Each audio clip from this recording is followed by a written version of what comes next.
This surah and the sequencing of it, I talked to you about before, but the sequencing of prophets also. Immediately followed after this is Ayyub alayhi salam. Ayyub alayhi salam is almost exactly the opposite of Sulaiman alayhi salam. Why? Has no control over his family, not even over his physical body. Sometimes Allah will give you endless resources. Other times Allah will give you zero resources. He won't even give you the resources of your own body. Some people will be tested with a lot of material good. And other people will be tested with absolutely no material good. Nothing. And yet both of them, look at the language of Allah Azza wa Jal. By the end when Allah describes it, وَإِنَّهُ عِنْدَنَا لَزُلْفَى وَحُسْنَ مَآبٍ. He also has great status with us. He also enjoys this high status, subhanAllah. So it's not that your measure with Allah is determined by how much He gave you in this world.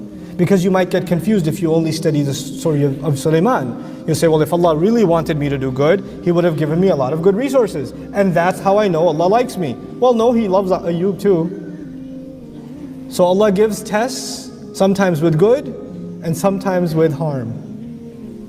You have to navigate both of those tests and prove yourself to Allah. Because through both of them, for both of them, these were just a means to an end. The difficulty is a means to something higher. And the ease is means to something higher. When the difficulty and the ease, when they become your end, that's when you lose sight of what this iman is about, subhanAllah. I'm particularly moved by this dua as I leave you guys, because I honestly think that we need an inspired young generation that is going to take this message of the Quran and is going to bring its light to every career. Every career. Some of you are going to go into the medical profession, some of you will be architects, some of you will be engineers, some of you will be historians, political scientists, anthropologists, I don't know, media people, animation people. You're going to be all kinds of crazy people. But whatever you are, you're going to excel in it. You're going to have your Safinatul Jihad. You're going to have your Ferrari horses ready to run in every one of those fields. And you're going to do them because you have a higher purpose. You want that career to mean something more than just money. You want it to mean something much, much bigger. And you want to show the excellence of Islam and the fact that you can live a life of dhikr no matter what career you do, no matter what path you take.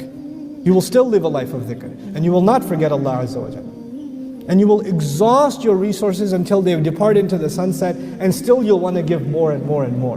And even if you do hit a setback, it won't stop you from giving. You will make smart decisions, you'll learn from your mistakes, and you'll keep on moving forward. This is what the Ummah needs right now. Work with them and you exhaust them to their maximum. You put them to work. Famous ayah, لا يكلف الله نفسا إلا وسعها. Just that one part. لا يكلف الله نفسا إلا وسعها. Simply translated, Allah does not burden anyone except to their capacity. Allah does not burden anyone except to their capacity.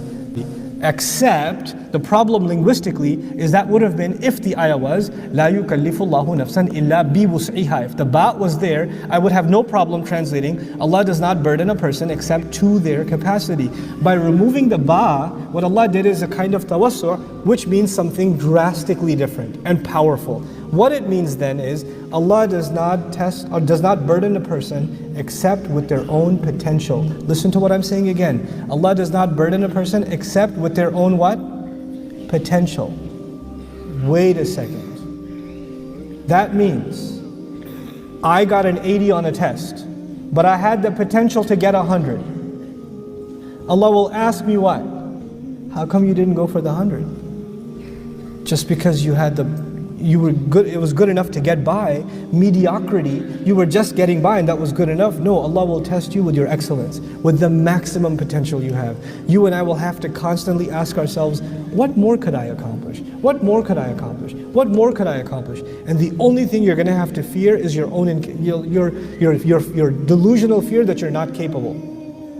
You are capable. You are capable. Allah burdened you with capability. Allah burdened you with amazing potential. And you're going to keep pushing that potential over and over and over again, testing it. Because until you test it, you don't know what your potential is. You just don't know. I push myself. You have to push yourself. You have to put milestones on yourself. My next target is I want to know Hebrew in a year. I want to know it. I'm going to study it. Because I want to do some research into the Bible, the Hebrew Bible. For myself.